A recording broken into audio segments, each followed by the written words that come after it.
একটি গোলকের পৃষ্ঠের ক্ষেত্রফল দেওয়া আছে 616 সেমি স্কোয়ার, এর ব্যাস নির্ণয় করতে হবে। তো যে গোলকগুলো থাকে সেই গোলকের ক্ষেত্রে আমরা কী কী ফর্মুলা পাই সেটা আমরা প্রথমে জানতে হবে।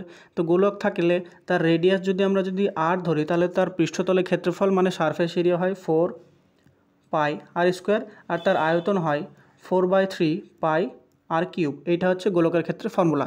তো এখানে আমাদেরকে দেওয়া আছে পৃষ্ঠতলের ক্ষেত্রফল মানে দেওয়া আছে 4 পাই আর স্কোয়ার। তাহলে এখান থেকে আমরা লিখতে পারি 4 পাই আর স্কোয়ার ইজ ইকুয়াল টু দেওয়া আছে 616।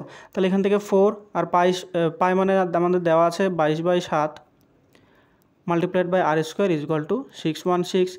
11 দিয়ে যদি আমরা কাটাকাটি করি তাহলে দেখো 11 দিয়ে 22কে কাটলে পাবো 2 এবং 11 দিয়ে 616কে কাটলে পাবো 5 × 55, 6 থাকে, এইটা হচ্ছে 56। তারপরে দেখো 4 দিয়ে যদি 56 কাটি তাহলে এখানে আমরা পাই 4 14 56। আবার এখানে 2 ছিল, 2 দিয়ে 14 কাটলে আমরা পাই 7। তাহলে আর স্কোয়ার ইজ ইকুয়াল টু আমরা কত পেলাম দেখো, এই নিচে একটা 7 ছিল আর এখানকার একটা 7, দুটো মাল্টিপ্লাই হবে, তাহলে 7 মাল্টিপ্লাইড বাই 7। তাহলে এখান থেকে আর ইজ ইকুয়াল টু আমরা লিখতে পারি 7 সেন্টিমিটার। এটা পেলাম আমরা যে গোলকটি দেওয়া ছিল তার হচ্ছে ব্যাসার্ধ। আর আমাদের বার করতে বলেছে ব্যাস, তাহলে ব্যাস ইজ ইকুয়াল টু কত হবে, ব্যাস ডি ইজ ইকুয়াল টু হয় 2 × r। তার মানে 2 × r করলে 7 × 2, তার মানে এটা আমরা পেয়ে যাবো 14 সেন্টিমিটার, যেটা অপশন নাম্বার বি হয়ে যাবে এখানে সঠিক উত্তর।